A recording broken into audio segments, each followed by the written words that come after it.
Welcome to Side Roads. I'm Carlos, and this is a 2025 Cadillac XT5.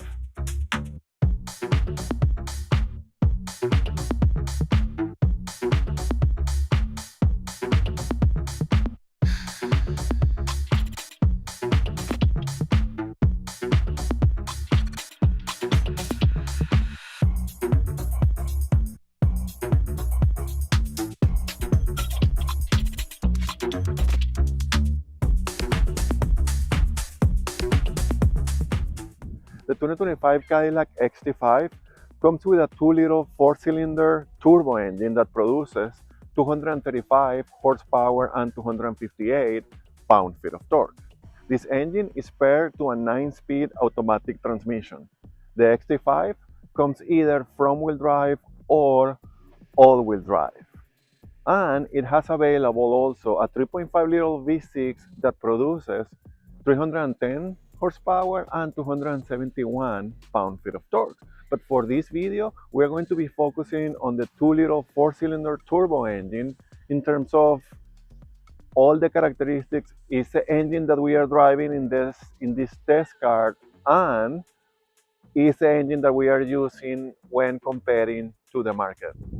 The 2025 Cadillac XT5 competes on the mid-size SUV luxury premium segment and against vehicles that are really heavy hitters. So those are cars like the Lexus NX, the Acura RDX, the Genesis GV70, and the Volvo XC60. As I said, all heavy hitters. And if you can see, the XT5 is pretty well priced in Canada, but it's not that competitive in the US. So it needs a refresh, but even with that and with the current features and equipment and the overall package, it's still a pretty good competitor.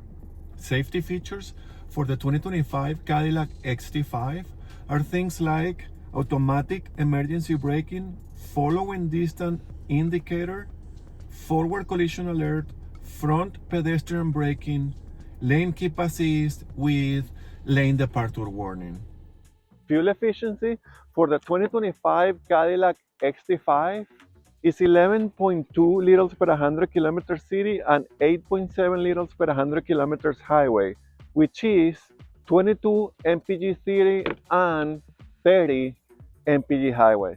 Price for the 2025 Cadillac XT5 starts in Canada around 53,000 Canadian dollars. The top trim goes to around 63,000 Canadian dollars. In the US, the XT5 starts around 45,000 US dollars, and the top trim goes to around 58,000 US dollars. The interior on the 2025 Cadillac XT5.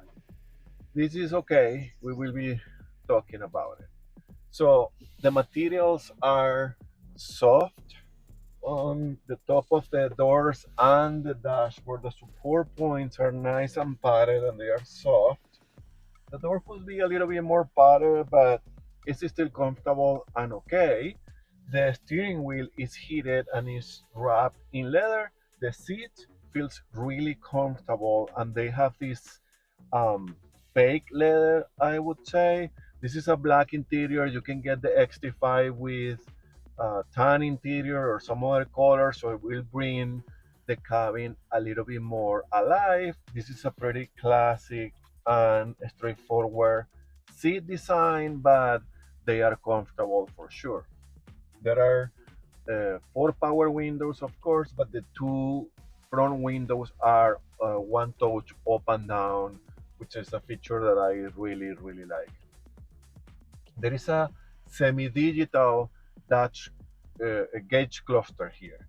So the circles are supposed to be, or the needle is a physical analog type of setup, but what is behind is a screen. So all the numbers and everything is a screen and it's pretty clear and lights up, so it looks nice. And in the center there are a dual little screens, So you can have information showing in the top and a different information showing in the bottom, and you can move around what is information that you want the car to show you there, and all the information and the notifications from the car comes from there. So it's pretty classic and straightforward. I like that because it's a little bit of both. It's a little bit modern and up to date, and it's a little bit classy and classic and standard. So I like that. And then we have an 8 inches screen here for your infotainment, and this is the GM uh, user setup here, and it's pretty straightforward, pretty easy to use. The icons are big enough, and again, it has very little menus, but all the information that you need on all the car setup, everything is there. It's color, it's touch screen. The icons are big, as I said. I like this and the functionality. This is very user friendly, and you can find this same software or operating system in the newer full screen versions of the Cadillac product. So I like this. I always have, and this is my favorite system on the industry, at least from the software perspective. 8 inches screen for today's standards is small, but these have all the information that you need, and it's clear enough and it's big enough. I like it.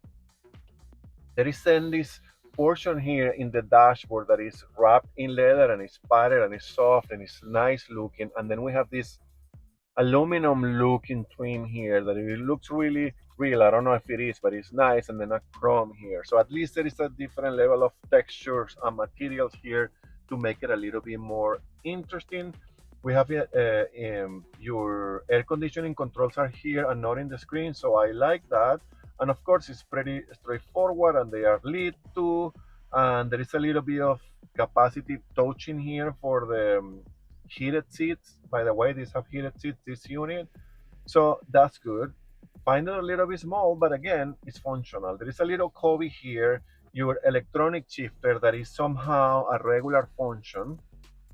So most people will get used to this faster than other electronic shifters that I've seen. So I like this.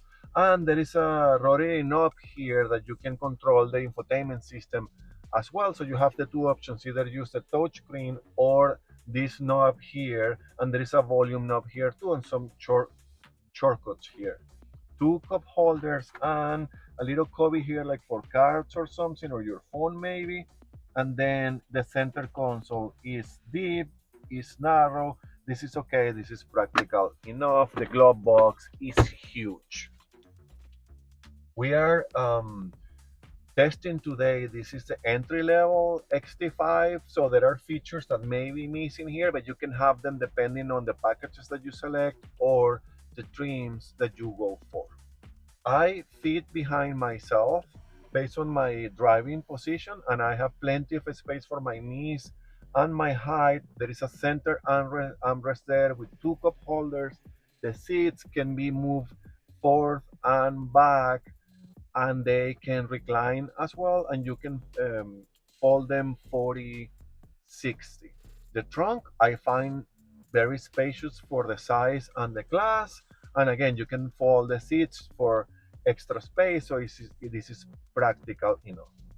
I like this interior. I think this is functional, which is my number one thing in car interiors. I do think this could use an update, although these are very nice and high quality materials, and it's very well put together. Especially comparing with the market, this needs an update, but it's still current enough and usable enough that will attract people, especially those that are not crazy about all the new stuff that we are finding in newer cars. So this is good. How to drive the 2025 Cadillac XT5 is really nice. So the cabin is really, really quiet. That is to be expected from a Cadillac and from a luxury premium brand or vehicle, but it is really nice here. Like you are separated from the outside, and it's nice and comfortable. The suspension is not ultra soft, and I'm impressed by that. So there is a little bit of tightness and a little bit of composure here, but it's still soft enough that will absorb all the bumps and imperfections from the road, transfer none to very little to the cabin, and keeping the ride really comfortable. And of course, this will be the word of the day, comfort, because this is what this vehicle and Cadillacs in general are all about. The brakes I find very responsive too for the size and the weight of this vehicle, so that is good. The steering wheel or the steering weight is soft. This is a soft steering, but it's pretty direct and the car reacts pretty quick. So this is a compact SUV, so there is a little bit of driving dynamics here because of that. It's not the bigger, floaty, ultra comfortable Cadillac. It's a modern product from Cadillac too.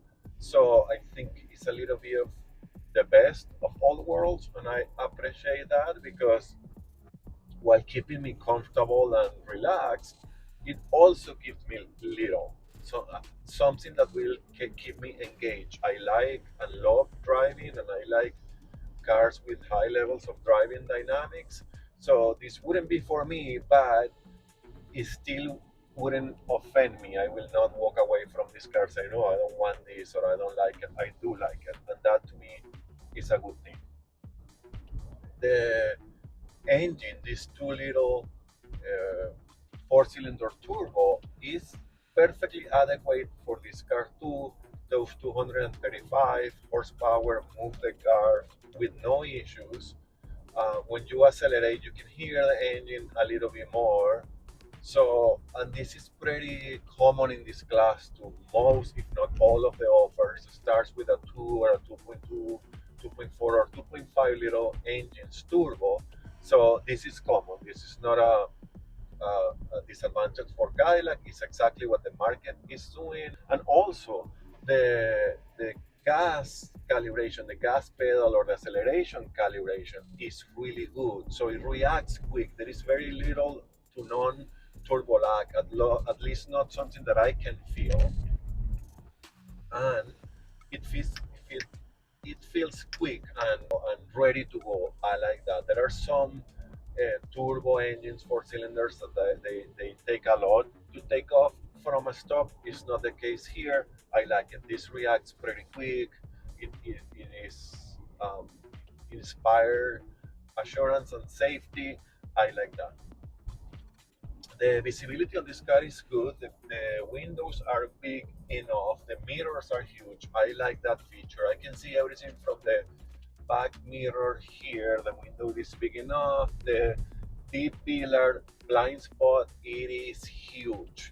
But you have blind spot monitoring system here, and well, offer in the Cadillac. I don't think this one has it, and it has a backup camera in this case too, because this is a premium trim, which is a entry level trim for the XT5.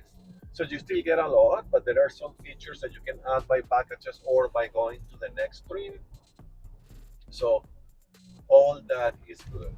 This 9-speed automatic transmission is also doing a pretty good job. It shifts with no issues, it downshift when you need it to, and of course it's 9 speed, so it's always in a lower gear, so you can chill and relax and have no engine intrusion and not engine noise intrusion in the cabin. So all that is good. The seats are really comfortable, of course, and that combined with the suspension, it makes this ride truly, truly comfortable. So by giving you still a little bit of driving dynamics, the most things you will get out of this car is quietness, comfort, premiumness. I like it. Then the driving dynamics finally. It is, how can I say this? It is not a sporty car by any means. Of course, I don't think people getting into an XT5 expects that. I think this trim in particular is all about chilling, but Cadillac offers you a premium plus that have a better suspension setup, and then you have a sport trim or premium sport, something like that. and that obviously the name says it, and I think it has some other stuff to have a little bit of a more engaging um, driving dynamics, and I think it has adaptive or suspension or something too. So it's good, but this one is perfect for people that needs a premium luxury vehicle with no drama and no extras, and by the main offering you get everything that you are looking for if comfort is your thing. So I like it. I believe this car is already, the new generation is already launched in China, and I'm surprised that it's not available here. Maybe it's about the tariff and all that stuff that is going on, and maybe Cadillac is rethinking their strategy to launch this vehicle and how to do it.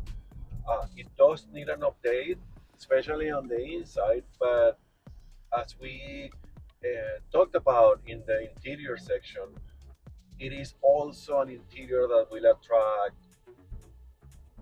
buyers that are not that young because they will be feel at home and comfortable as there is no overly overwhelming technology here.